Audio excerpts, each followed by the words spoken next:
All right, strap yourselves in. We're heading straight into some 80s horror. Ooh, a fun one. You're going to come away from this with a whole new appreciation for 80s horror, that's for sure. It really is a fascinating decade for horror. Not just for, the scares, but for what these films tell us about, well, like the anxieties of that time, like how those fears made it onto the screen.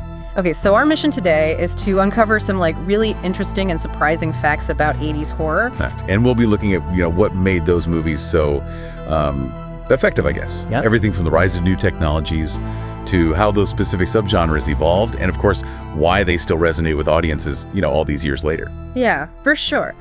First up, let's talk about practical effects, right? The 80s were like a golden age for that kind of artistry. Total. You can't talk 80s horror without talking about the creature design in John Carpenter's The Thing. Oh, yeah. I mean, it was groundbreaking. Absolutely. The way they used animatronics and latex in The Thing was so advanced for the time, it let those filmmakers create some really grotesque and unsettling imagery. And it's so funny, The Thing actually totally bombed at the box office when it first came out in 82. Yeah, it seems like audiences just weren't ready for that level of visceral horror. Yeah. Even though, people were praising the special effects at the time, a lot of the reviews actually called it repulsive and nihilistic, which is ironic, right? Yeah. Because it's exactly that intensity that's made it a cult classic. I know, it's crazy. It really makes you think about how much our tolerance or maybe our appetite for certain types of horror has changed. For sure. Which, speaking of changing times, brings us to the rise of home video and this phenomenon known as the video nasty. You ever heard of those? Oh, yeah. I mean, for anyone who doesn't know, video nasties were these low-budget, often super violent horror films straight to VHS.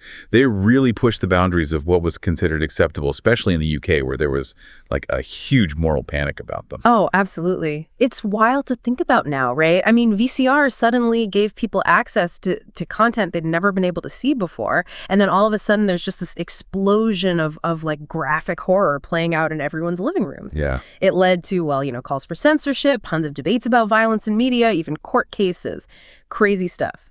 And the thing is, some of the films that got caught up in all that panic, like The Evil Dead, are considered classics today. Mm-hmm. It's really interesting how what we find disturbing how the context has shifted, over time. I know. Can you believe The Evil Dead was so controversial that they actually cut almost a minute of footage from it for the UK release? It even got pulled from distribution for a while because everyone was so freaked out. Wow. That's crazy. It just shows how technology can disrupt cultural norms and, create these big moral panics. For sure. It really is a reminder that what totally shocks one generation can, become almost tame to the next. Right. So it's easy to think that 80s horror was all just, masked slashers and tons of fake blood. But there was a lot more to it than that. Oh, yeah, absolutely. Right. While slashers were super popular, the decade also saw this rise in body horror films, like David Cronenberg's Videodrome. Oh, such a good movie. It used all this graphic imagery, but not just for shock value. It was more about exploring, deeper anxieties about technology and media and stuff. Videodrome is such a mind-bending film. I remember the first time I watched it, I was completely disturbed, but also fascinated by how Cronenberg used body horror to kind of critique the media. Yeah. The film really tackles this unsettling idea of the viewer merging with technology, almost becoming one with the screen, which, feels even more relevant today with how immersed we are in social media and streaming and all that. Yeah, totally. And it wasn't just audiences that were disturbed. The critics back then, they called Videodrome everything from a brilliant but sickening exercise in cinematic terror to exploitative and morally bankrupt. Wow. But even with all the mixed reactions and despite it flopping at the box office, Videodrome, The Thing, it's achieved cult status over time. It makes you wonder what else from that era might be ready to be rediscovered. Yeah. Films that maybe were misunderstood or just way ahead of their time. Totally. All right, let's shift gears a little and talk about something that, really gets me pumped about 80s horror, the soundtrack. The music. They're so iconic. Yeah. Plays a snippet of Charles Bernstein's theme from A Nightmare on Elm Street. Oh, yeah, that's the stuff. That synthesizer, the building tension. Yeah. It's just so effective. The scores in 80s horror, They were key to setting the atmosphere right. They used everything: heavy metal, synth pop, even some folk ballads. Yeah. The music added this whole other layer of unease and dread to the visuals. And there were some, like, really unexpected pairings of music and horror. Like, who would have thought that a band like Oingo Boingo would create a song for, a movie like Texas Chainsaw Massacre 2? Oh, wow. Wild. Yeah. And then sometimes those songs would become even more famous than the films themselves. Like The Ballad of Harry Warden from My Bloody Valentine. I love that one. Oh, it's so good. It's this, like, haunting, mournful song that just perfectly captures the film's whole atmosphere. And get this, it wasn't even commercially released at the time. It's so good. Okay, so can you imagine being a kid walking into a video store in the 80s? It must have been completely overwhelming with all those posters practically screaming at you from the shelves. Oh, yeah. It was a totally different era. The chrome text, the neon colors, those hand-drawn illustrations. They really knew how to make a poster back then. Yeah, and they were so good at, like, grabbing your attention, evoking a sense of dread, and maybe even telling you a little about the movie before you'd even seen the trailer. They really weren't afraid to go over the top, using exaggeration and visual metaphors to really sell that fear. It worked. But I think there's a reason those posters still hold up today. There's just this artistry to them. Yeah. This rawness and energy that you just don't really see in modern movie posters. I know. So we've talked about how brilliant those practical effects were, the cultural anxieties that, fueled the video nasty panic, how diverse those subgenres were, and of course, the power of the music and those incredible visuals. What stood out to you so far? What's been the most surprising or insightful thing we've talked about? For me, it's been realizing that so many of the things that were considered shocking or controversial in 80s horror are now, seen as like classic elements of the genre. Yeah. It's interesting how our perceptions of horror and what we find disturbing are always evolving. That's such a good point. Makes you wonder what aspects of modern horror will seem, like tame or even laughable to audiences in a few decades. Right. Like, what will they be looking back on? I know. Crazy. It's interesting to think about how our, relationship with horror has changed since the 80s. It was all about those physical VHS tapes back then, Totally. And there was just something about those, grainy, low-budget aesthetics that, I don't know, they just made it creepier. Yeah, and those limitations actually forced the filmmakers to be more inventive. Yeah. They couldn't rely on CGI or anything to, create scares. Yeah. They had to use atmosphere, suggestion, and good old-fashioned ingenuity. Totally. And it totally worked. I think some of the most effective horror films are, the ones that leave stuff to your imagination, letting the fear just build in your mind. Exactly. But beyond those, technical aspects, I think what made 80s horror so memorable were the characters. Oh, for sure. Especially the villains, right? Mm-hmm. Freddy Krueger, Jason Voorhees, Chucky. I mean, these guys became cultural icons. It's insane how these characters, so many of them born out of low budget slashers, have become so ingrained in our collective consciousness. Yeah. You don't even have to have seen the movies to know who these guys are. I think it's because they tapped into something primal, something that just scares us on a really fundamental level. Mm-hmm. Like Freddy invading your dreams, Oh, God. Jason is this unstoppable force of vengeance. And then Chucky, turning a child's toy into a weapon of terror. It's all so unsettling. And it's not just that they're scary, they're also strangely compelling. They have these tragic backstories or these twisted senses of humor that make them, I don't know, both terrifying and kind of fascinating at the same time. Yeah. Like Freddy, for example. He's this child murderer who comes back to haunt teenagers in their dreams. Yeah. So scared. It's a horrific concept, but Robert Englund brought this dark wit to the role. It made Freddy frightening, but also kind of strangely likable. Yeah, and Jason too, this hulking silent figure just driven by this need to avenge his mother's death. It's almost like he's this force of nature, just relentless and unstoppable. Why do you think these 80s horror villains have resonated with audiences for so long? What is it about them that still captures our imaginations after all this time? Well, I think their visual designs are a huge part of it. For sure. Freddy's, burned face and razor gloves. Yeah. Jason's hockey mask. Yeah. Chucky's red hair and overalls. I mean, these are instantly recognizable images that they become part of pop culture. And those looks, they were born out of necessity, right? using practical effects was cheaper and easier than creating all these like elaborate costumes or makeup. Exactly. Yeah. But those designs also tapped into something primal, something that triggers our fear response. Oh, interesting. Like we're hardwired to be afraid of certain things, like disfigurement, masks, things that seem almost human but not quite. Yeah, like what they call the uncanny valley effect. And I think the simplicity of their motivations also adds to their appeal, right? They're not these like complex characters with, all these nuanced backstories. Right. They're just driven by these basic urges like revenge, bloodlust, just the desire to spread fear. It's that single-mindedness that makes them so terrifying. They're not going to stop until they get what they want, no matter what. And speaking of, villains and victims, we can't talk about 80s horror without mentioning the final girl trope. Oh, yeah, the classic final girl. That lone survivor who manages to outsmart and defeat the killer. Right. It's a trope that's been both celebrated and criticized over the years. Well, absolutely. Some people see it as like empowering, a symbol of female resilience in the face of danger. Yeah. Others argue that it reinforces these like harmful gender stereotypes, often pitting women against each other and presenting them as victims, just waiting to be saved. It's definitely a complex issue. Like on the one hand, you have these resourceful women who, manage to survive when everyone else around them is getting killed off. Right. But then on the other hand, those characters often have to like conform to certain virtuous stereotypes. They don't drink, they don't do drugs, they're not sexually active. It's like they have to be deemed worthy of survival. And it's important to remember the historical context too, right? I mean, these films were often made by men for a predominantly male audience. Yeah. And the horror genre, especially in the 80s, was often exploitative. It used female nudity and violence as a way to titillate and shock.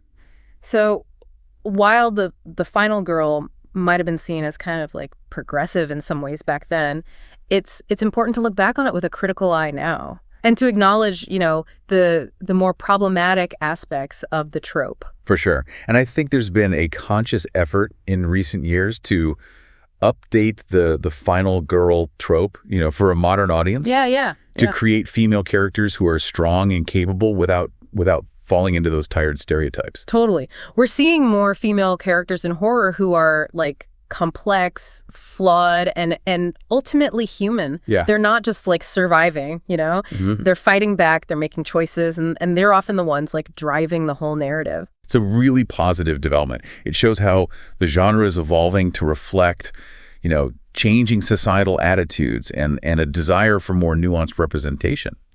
You mentioned earlier how 80s horror was a reflection of like the cultural anxieties of the time, the Cold War, the AIDS epidemic, the rise of technology.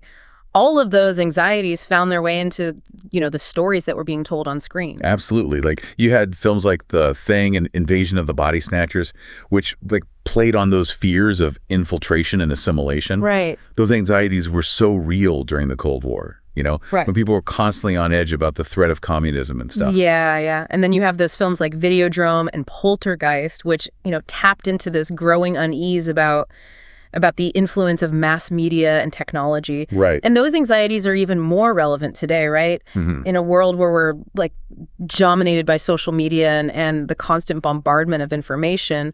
It's fascinating how horror can act as this mirror, Yeah. reflecting our deepest fears back at us in a way that other genres just can't. Yeah, it's like these films were tapping into a collective unconscious, giving voice to those anxieties that people were maybe like afraid to even articulate in their everyday lives. And those anxieties, they often manifested in the form of monsters. Oh, for sure. Both literal and figurative. I mean, the monsters of 80s horror, they weren't just like creatures that went bump in the night. They were often metaphors for the threats that people felt were like encroaching on their lives.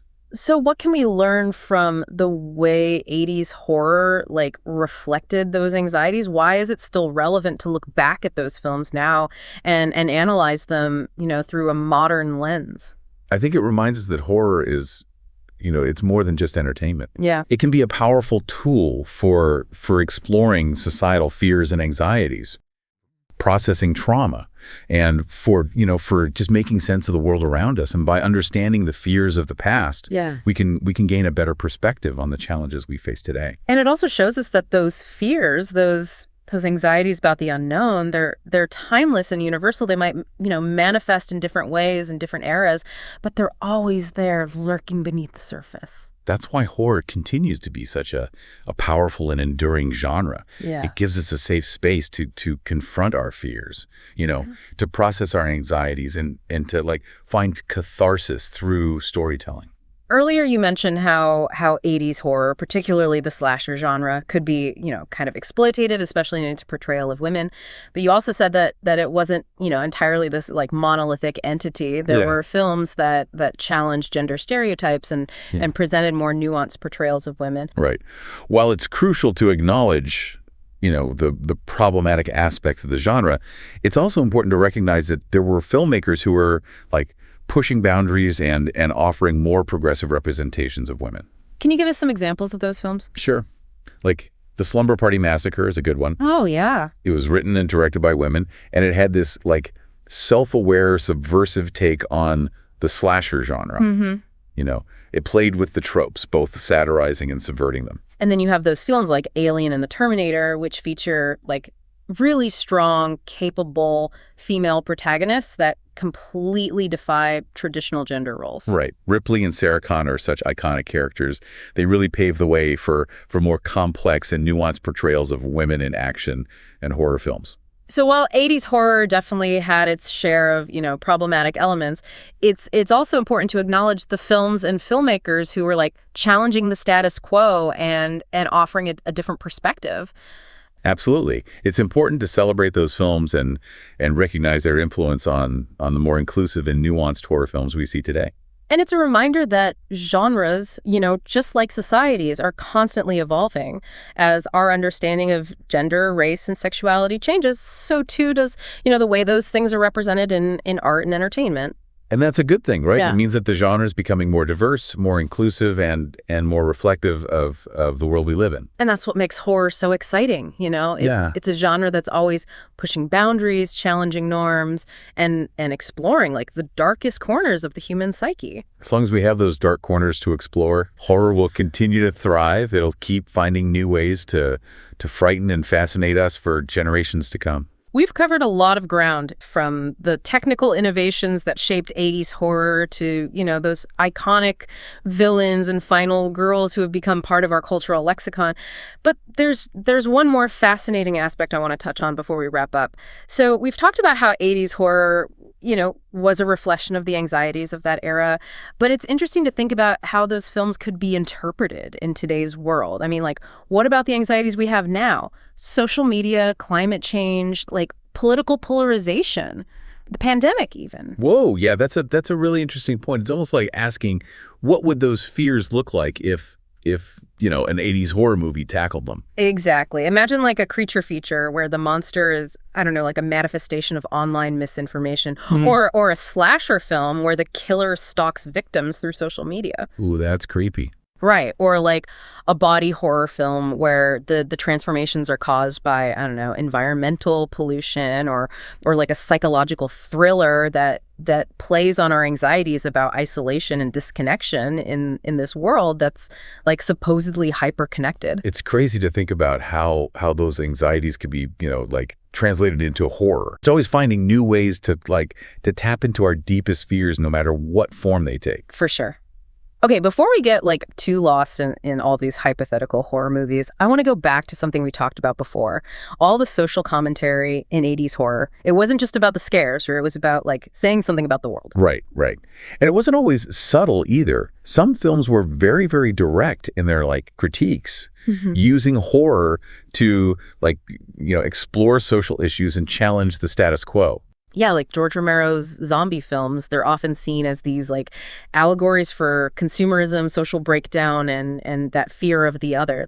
They're not just scary, they're making a statement about society. Totally. And then you have films like The Fly, which, explored themes of body horror, disease, and the ethics of scientific experimentation. Those were anxieties that were really in the public consciousness in the 80s, especially with the rise of the AIDS epidemic.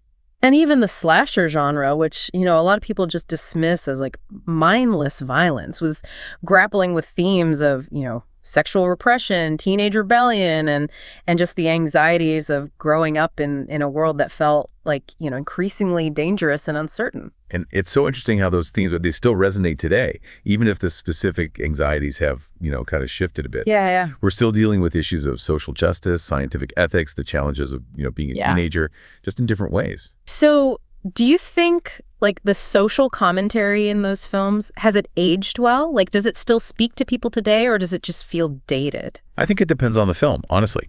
Some of the anxieties and fears those movies tapped into are just like timeless and universal. The fear of the unknown, the fear of losing control, the fear of, the other. Those themes, those always be relevant no matter what. But then there are those films that were very much like products of their time, dealing with specific social or political issues that maybe don't like resonate as much with audiences now. That's true. And I think it's important for viewers to, be aware of that historical context. Yeah. To understand that these films were, made during a certain time period and they reflect, the anxieties and concerns of that era. But even if the specific anxieties have, kind of shifted, I think those core themes that 80s horror explored, like social breakdown, loss of innocence, the fear of the unknown, they're still very much present today. Absolutely. And that's why I think 80s horror continues to be so relevant. It might be a product of its time, but also speaks to something, deeper, something about the human condition that transcends,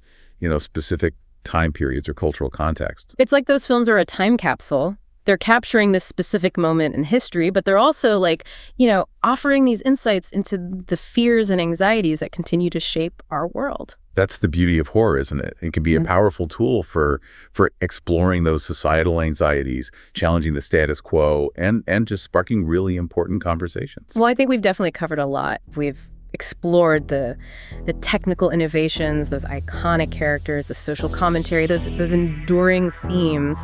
And we even imagined, what 80s horror would look like if it were made today. It's been a fun ride. And I hope we've, maybe inspired you to go back and revisit some of those classic 80s horror films or even discover some hidden gems that you haven't seen before. And as always, we want to hear what you think. Share your favorite 80s horror films, your own video nasty stories, or even like your ideas for a modern day 80s horror movie on social media.